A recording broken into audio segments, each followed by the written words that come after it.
Exercise number 5.2 question number 3 part number 8 last part जो था वो हमारा रिमेनिंग था।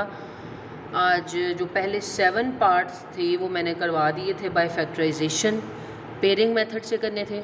ये वाला पार्ट थोड़ा डिफरेंट था, मैंने इसलिए कहा था आज ही जो नेक्स्ट वाले क्वेश्चन के साथ करेंगे। इस पूरे चैप्टर में जितने भी क्वेश्चन आते रहे हैं बेटा, उसमें फैक्टराइजेशन अगर लिखा था या अगर सॉल्व लिखा था तो आपने क्वेश्चन को देख के उसकी टाइप का अंदाज़ा लगा के क्वेश्चन को खुद सॉल्व करना है। बिल्कुल ऐसे ही है।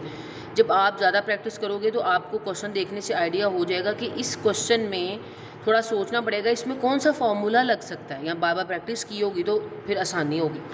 देखें, जब किसी क्वेश्चन में होल देखें, होल स्क्वायर बन रहा है इसका, ये तो इसका तो स्क्वायर नहीं बन रहा, इसका भी स्क्वायर बन रहा है।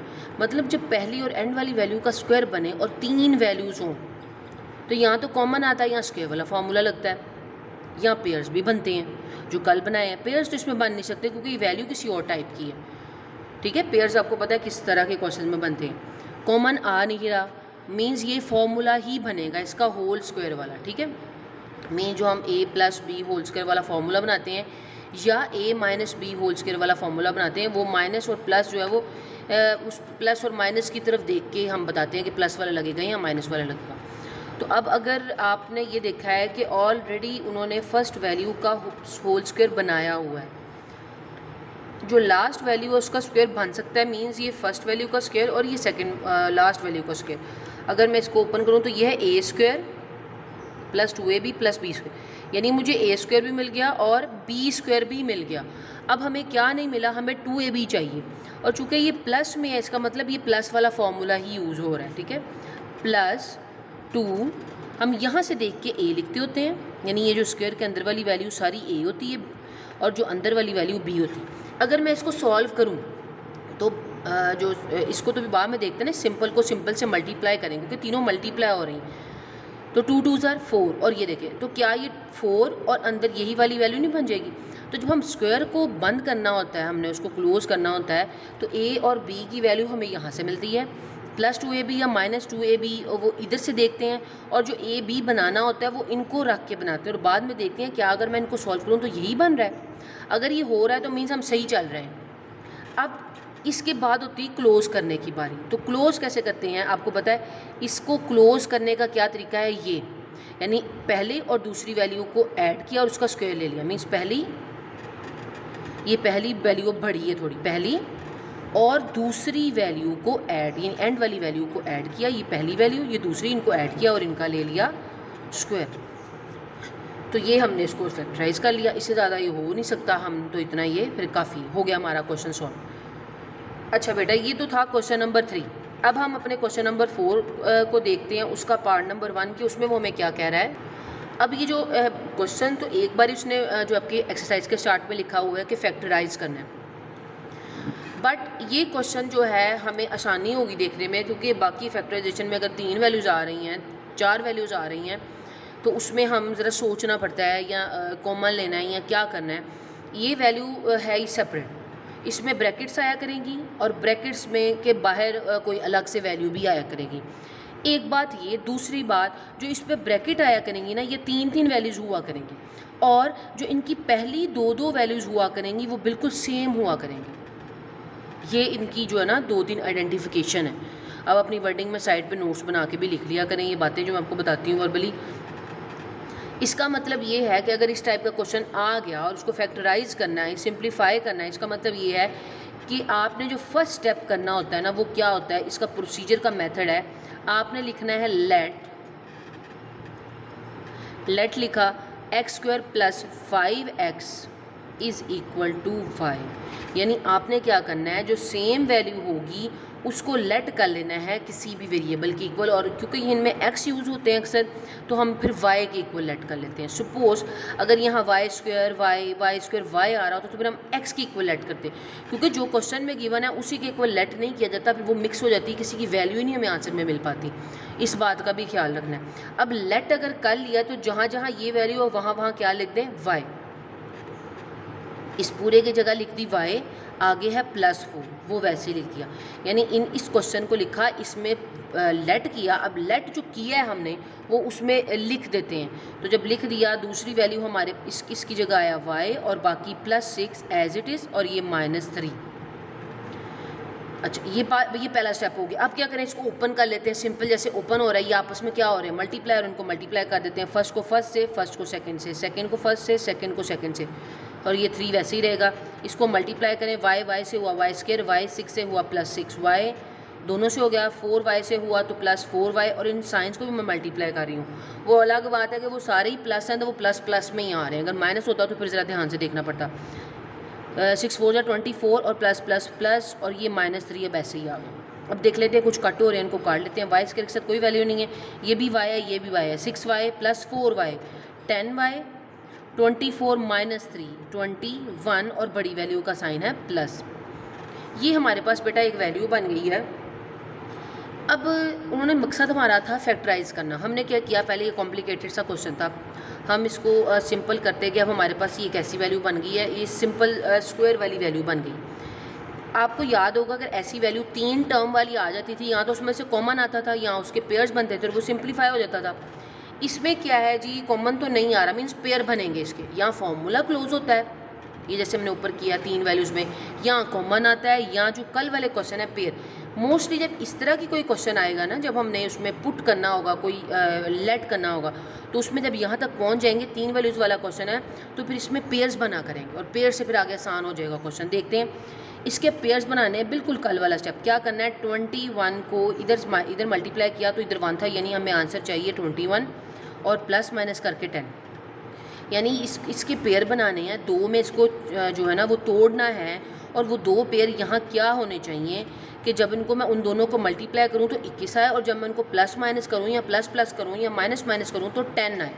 हमने ये बात कही थी कि अगर दोनों में प्लस प्लस हो, इसका मतलब यहाँ पेयर्स में भी क्या आता होता है, प्लस प्लस। एक बात तो ये हो गई। अब कौन सी 2 वैल्यूज़ यहाँ पर रखूँ कि 21 आए। 21 किस टेबल में आता है, एक तो मेरा ख्याल आता है 3 में, 7 में। 3 7 ज़ार 21, हम देख लेते हैं 3 और 7।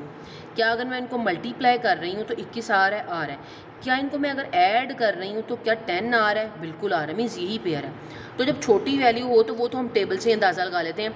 अब ये सोचा करें कि ये जो आंसर लाना होता है ना मल्टीप्लाई वाला, आप देखें किस टेबल में ही आता है। जिस टेबल में आता है ना उसके फैक्टर्स यहाँ लिख लें, जिन जिन टेबल्स में आता है, और फिर देखें कि वो मल्टीप्लाई से तो आ गया, तो क्या वो प्लस माइनस से ये वाला आंसर भी बन रहा है। जिसको वो सूट करे वो लिख लें। अगर ये मेथड काम नहीं किया तो भी मैंने कल आपको बताया था कि फैक्टर्स बनाने से भी आप कर सकते हैं। ऐसे जो है ना, ये यहाँ आंसर आया होता है उसके फैक्टर्स बनाएं, फिर उनको आपस में कंबाइन कर करके देखें। ये कल बात हुई हमारी, उस तरह देख लें। अगर इस तरह नहीं मिलेगा तो उस तरह लाजमी मिल जाएगा आपको, ठीक है। तो ये पेयर वाले क्वेश्चन बड़े काम आते हैं आगे जो है ना क्लासेस तक। इसका मतलब है मैं लिख दूँ 1 पे 3x लिख दूँ, 1 पे 7 सॉरी y लिखना था। ये जो यहाँ लिखा होता है ये इसमें इशू नहीं होता कि पहले छोटी या बड़ी कौन सी होनी चाहिए, इसमें प्लस हो खास तौर पर। तो मोस्टली कोशिश क्या करें कि बड़ी पहले लिख लें, लेकिन मैंने यहाँ 3 पहले लिख लिया। अब कॉमन की बात, पहले 2 दूसरे 2, पहले 2 में से क्या कॉमन आ रहा है, y अंदर रह गया, y + 3। ये वाली तीसरी वैल्यू के बाद प्लस था तो यहाँ डाल दी। इनमें से 7 कॉमन आ रहा है, अंदर आ गया y। 7 कितने बार 21, 7 3 टाइम्स 21। अब ये एक टर्म, ये एक टर्म, इनमें और इसमें क्या देखे कॉमन है, y + 3 y + 3 y + 3 पूरे का पूरा बाहर ले लिया। अंदर क्या रह गया, इसमें से सिर्फ y रह गया, इसमें से सिर्फ 7 रह गया, और ये वाला प्लस। तो ये हमने इसको जो है ना सिंप्लीफाई कर लिया। सबसे पहले क्वेश्चन था उसमें क्या दिया जी, सेम वैल्यूज़ थी और इस तरह की फॉर्म का क्वेश्चन था। हमने लेट किया, लेट करके उसकी जगह वो लिख दिया और उसको सिंपल करते गए फैक्टर्स बना के। जब सिंपल कर लिया तो अब ये आ गया। एक बात का ख्याल रखना है कि जब हम कोई क्वेश्चन लेट करते हैं ना, तो जब एंड पे आंसर आ जाता है वो लेट किया हुआ वापस करना पड़ता है, क्योंकि जिस फॉर्म में जिस वेरिएबल में क्वेश्चन दिया होता है उसी वेरिएबल में आंसर चाहिए होता है। यहाँ पर x में हम y में जा रहे हैं क्योंकि हमने लेट किया था अपनी आसानी के लिए क्वेश्चन को, लेकिन जब हम अब इसके आंसर की तरफ जाएंगे तो हमें आंसर x में ही चाहिए। तो अब क्या करें, इसको वापस करते हैं। यानी हमें पता है कि हमारे पास ये जो y था, इस y की असल वैल्यू क्या थी, हमें पता था इस y की वैल्यू थी ये, इस तरह लेट किया था। तो अब जहाँ y है वहाँ इसको वापस करें, यानी y की जगह लिख दिया ये, और +3 वैसे ही। इधर भी y की जगह लिख दिया ये और +7 वैसे ही। तो ये आपका क्वेश्चन हो गया कंप्लीट। बात समझ आ गई है? इसी मेथड से ये वाले इस तरह के क्वेश्चन सारे होते हैं। इसका सेकंड पार्ट भी ऐसा ही है। हाँ, यहाँ तक हो गया ना।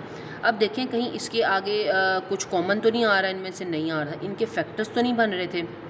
पेयर देख लेने ऐसे वाले। देखें ये तो 3 है, किस चीज़ को मल्टीप्लाई करूँ और 3 आए और प्लस माइनस करूँ तो 5 आए। ऐसा तो होता ही नहीं है कि मल्टीप्लाई करने से 3 आना चाहिए, प्लस माइनस करने से 5। बड़ा तो नहीं आ सकता आपके पास, ठीक है ना। यहाँ पर बड़ा होता है और यहाँ पर मोस्टली छोटी वैल्यू होती है, लेकिन ये तो उल्टा मीन्स इसके पेयर तो नहीं बन सकते। कुछ क्वेश्चन में सेकंड वाले पार्ट में ऐसे है बेटा कि जब हम इसको पूरे प्रोसीजर को करके यहाँ पर लेट किया हुआ वापस रखते हैं ना, तो इसके भी इस यानी इनके भी आगे पेयर बन रहे हैं, तो उसके भी पेयर बनाते हैं, फिर सिंप्लीफाई करके वो एक स्टेप में और आंसर बढ़ता है।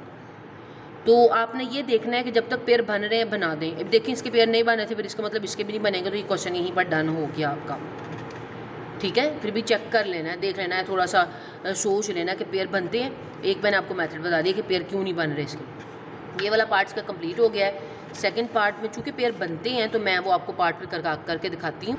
ये देखिए, अब ये मैंने इसी का सेकंड पार्ट लिखा है, वही काम कि इस तरह का क्वेश्चन है, अलग से वैल्यू लिखी हुई है, लेट करना है। देखिए पहले 2 वैल्यू सेम है, इसमें तो है ही 2 थी, तो कोई मसला नहीं। अब हमने क्या करना है जी, लेट करना है y के इक्वल। y पहले लिख लें या बाद में लिख लें? मैंने लेट कर लिया इसकी जगह y। अब इसकी जगह y पुट कर देती हूँ। ये y पुट किया, ब्रैकेट आ गई, इसकी जगह क्या पुट कर दिया y, और ये -1 वैसे ही रह गया और 20 भी रह गया। अब इसको ओपन कर लेते हैं। अब चूँकि एक ही वैल्यू है तो वो जल्दी जल्दी मल्टीप्लाई हो जाएगी। ये देखें ये हो गया। इसके पेयर बना लेते हैं। उसमें तो वैल्यू डबल थी ना, तो वो ज़रा मल्टीप्लाई करने में टाइम लगा और आगे फिर उसको प्लस माइनस किया तो ऐसी वैल्यू हुई, फिर हमने उसके पेयर बनाए और फिर वापस उसमें लेट किया हुआ रखा। ये स्टेप पर तरतीब से याद रखने। अब देख लेते हैं इसके पेयर क्या बनते हैं। मल्टीप्लाई करके जाइए जी 20, क्योंकि 20 को यहाँ से 1 करेंगे तो यहाँ पर 1 है तो 20 1 जा 20 ही आएगा, और प्लस माइनस करने से आना चाहिए यहाँ पर -1। तो ऐसा कौन सा पेयर है जब यहाँ पर कोई ऐसी वैल्यू हो ना जो 1 ही आए, तो इसका मतलब होता है कि हमारे पास देखिए 20 किस टेबल में आता है, 2 के टेबल में। 2 10 जा 20, 5 4 जा 20, 2 में आ रहा है 20, यहाँ 21 जा 20 भी होता है। तो ऐसे करते हैं, इसमें से देखते हैं पहले 1 वाला पेयर। जब इनको मल्टीप्लाई करती हूँ तो क्या ये आ रहा है? आ रहा है। क्या मैं इनको प्लस माइनस करूँ या माइनस माइनस करूँ तो 2 में से 10 निकालें तो 8 आता है, हमें 1 चाहिए। 2 में 10 डालें तो वो तो 12 आ जाता है, यानी ये पेयर नहीं हो सकता। 5 4 जा 20 आ रहा है, एक बात पूरी। क्या मैं इन दोनों को प्लस माइनस करूँ तो 1 आ रहा है, -1 आ रहा है। 5 में से 4 निकालेंगे 1 आ जाएगा, बिल्कुल ये पेयर है। लेकिन हमें देखें ना 5 में से 4 कैसे निकालें, 5 है और 4 है, इसका मतलब 5 में से 4 निकालें, 5 माइनस में है प्लस में 4 है, क्योंकि जब इनको करूँगी तो -1 आएगा। अब ये साइन ध्यान से देख के लगाने हैं, जब यहाँ माइनस हो तो बड़ी वैल्यू के साथ माइनस आना होता है, तो बड़ी वैल्यू इनमें से ये थी, तो हमने लिख लिया y और दूसरी वैल्यू खुद ब खुद प्लस हो गई और ये एंड वाला 20 वैसे ही रह गया, इसके तो हमने पेयर बना लिए। अब वही काम करेंगे, क्या जी पहले वाले में से y कॉमन आ रहा है, ये प्लस दूसरे वाले में से 4 का टेबल कॉमन आ रहा है और ये दोबारा 5, ये और ये वही काम हो गया। y-5 कॉमन आ गया, y प्लस 4 रह गया। बच्चे ये वाला साइन यहाँ मिस कर जाते हैं, कुछ भी नहीं लिखते, लेकिन जो यहाँ आ रहा होता है वो इधर आना होता है। मैं बार बार आपको हर पार्ट में बताया, मैंने आपको कई जो है ना फैक्टराइजेशन वाले क्वेश्चन अब करवा लिए। ये हो गया। अब क्या करना है, जब आंसर y में आ गया हमने कहा लेट किया हुआ एंड पे वापस करना है। लेट किया हुआ क्या था, x² - 4, इसकी जगह क्या लिख दूँ, x² - 4 और ये -5 वैसे ही रह गया, 4x भी है। दूसरा भी इसकी जगह लिख देते हैं x² - 4x और ये इसकी जगह लिखा और ये +4 वैसे ही। तो ये किस्म का क्वेश्चन हमारा एंड हो गया। मैंने आपको पीछे वाले पार्ट में बताया कि बेटा यहाँ तक जब हमने उसको लेट किया, अंदर रखा, उसको मल्टीप्लाई कर लिया, फिर उसके पेयर्स बनाए और यहाँ वापस किया जब लेट किया हुआ, तो यहाँ तक क्वेश्चन ख़त्म हो जाएगा अगर इसके वापस करने के बाद अंदर जो लिखे इनके पेयर ना बने। लेकिन यहाँ पर ये मुझे जो है ना वो पेयर बनते हुए नज़र आ रहे हैं इसके, तो पेयर बना सकते हैं। देखें, प्लस माइनस करें तो 5 आए, मल्टीप्लाई करें तो 5 आए, क्योंकि यहाँ 5 1 5 आएगा, ठीक है। यहाँ करके देखते हैं, और प्लस माइनस करें तो -4 आना चाहिए। तो कोई ऐसा पेयर है, 5 किस टेबल में आता है, 5 अपने टेबल में आता है। तो अगर मैं 5 और 1 लिखूँ, 5 1 5, तो अगर मैं यहाँ लिखूँ -5 प्लस 5 1 5 और 5 में से 1 निकाले 4, तो ये बिल्कुल पेयर बन सकता है। तो यानी मैंने पेयर बना लिया, ये देखें, ठीक हो गया। बिल्कुल ऐसे ही इसका पेयर, जब बिल्कुल यहाँ सेम सेम हो ना, तो अब देख लेते हैं, ये बनेगा आपके पास यहाँ माइनस और यहाँ प्लस हो ना, तो यहाँ दोनों में आना होता है माइनस, माइनस माइनस प्लस, 2 2 बार 4, 2 2 डाले 4, पेयर बन गया। जब अक्सर यहाँ दोनों, यहाँ भी वही वैल्यू हो, यहाँ भी वही वैल्यू हो ना, तो अक्सर सेम सेम पेयर आ रहे होते हैं। ये भी हिंट हो, देखिए मैंने पेयर, अब देखें ना उस वाले क्वेश्चन के इसके पेयर नहीं बन रहे थे, तो ये क्वेश्चन यहीं एंड हो गया था। लेकिन इसमें जब यहाँ तक किया, आगे पेयर बन रहे थे, यानी ये 3 वाला आ गया ना, 3 टर्म वाला क्वेश्चन आ गया। वो 3 टर्म वाला क्वेश्चन किससे हो सकता था? यहाँ तो कॉमन आ सकता था, या होल बंद हो सकता था, या पेयर बन सकते थे। उन तीनों में से जो मर्जी इस पर अप्लाई करें, कॉमन तो आना नहीं था। होल भी बंद हो सकता था इस पर, इनमें से एक इस पर, और पेयर भी बन सकते थे। लेकिन मैंने दोनों को पेयर बना ली, क्योंकि पेयर बनाने जो है ना वो जल्दी जल्दी बन गए। आपकी मर्ज़ी, आप बंद करने वाला कर लें, इक्वल लाजमी डालिएगा। अब कॉमन ले लेना जी, इसमें से इसकी बड़ी ब्रैकेट यूज़ कर लेते हैं, क्योंकि अंदर भी छोटी आनी है। जब अंदर छोटी है तो बड़ी फिर बार ब्रैकेट यूज़ कर लें। इसमें से x कॉमन आ गया, क्योंकि ये 2 और 2 वैल्यूज़ अंदर रह गया, x -5, यहाँ +1 कॉमन आ गया, x -5। देखिए अंदर सेम है, इसका मतलब हमारा क्वेश्चन ठीक जा रहा है, इसलिए बड़ी ब्रैकेट का यूज़ किया। इन दोनों में से x कॉमन आ गया, x -2, ये देखिए -2 कॉमन आया, तो अंदर वाले साइन जो हैं वो बदल गए, और 2 2 ज़र 4। अब फिर इसको लिख लेते हैं क्या, x -5 और x +1, x -2 और x -2। तो ये हमारा काम हो गया। यानी हमने इसके पॉसिबल जितने फैक्टर्स बनते थे, हमने इसकी फैक्टराइजेशन की, और ये इसका आंसर आ गया। ठीक है, आज हमने एक किया है जी 8th पार्ट, एक हमने किया है 4th का 1 पार्ट, और एक हमने किया 4th का 2nd पार्ट। 2 ही पार्ट करवाती हैं, थोड़ा डिफरेंट है, ताकि आपको अच्छी तरह समझ आ जाए। एक आपने अब होमवर्क में जो करना है ना, वो आपने पेज नंबर है जनाब 104 पे एग्ज़ाम्पल है बेटा 3 वाली। ये एग्ज़ाम्पल बिल्कुल ऐसी यहाँ सॉल्व की हुई है, आपने इसको भी देख लेना अच्छी तरह से, ठीक है। और ये देखें पे एग्ज़ाम्पल नंबर 1 भी ऐसी ही है। ये एग्ज़ाम्पल नंबर 1 भी आपका होमवर्क है। 1 और 3 एग्ज़ाम्पल जो इसके पीछे लिखी है वो आपका होमवर्क है। नहीं समझ आएगी तो पूछ लें। इसके साथ में अगर आप पीछे चलें ना, तो अब फ्राइडे आपको 2 दिन मिले हैं। जिन बच्चों ने तो करना है, वो क्वेश्चन नंबर 3 है फैक्टराइजेशन वाला, पेयर्स बनाने। 3 टर्म वाले सारे क्वेश्चन, 3 वाले भी हैं, 2 वाले भी हैं। तो जो पीछे 5.1 में जितने हमने मेथड किए हैं ना, 2 टर्म वाले क्वेश्चन के लिए, 3 टर्म वाले, 4 टर्म वाले, ये वो सारे मिक्सअप किए हुए हैं। आपने इसका भी होमवर्क करना है। अब 3 क्वेश्चन का आपको होमवर्क मिला है। होपफुली मंडे से आप लोग मेरा ख्याल आ रहे हैं, तो फिर वहाँ से भी हम कंटिन्यू करेंगे। आज के लिए बेटा इतना ही काफ़ी है, इंशाल्लाह बाकी नेक्स्ट करेंगे। अल्लाह हाफ़िज़।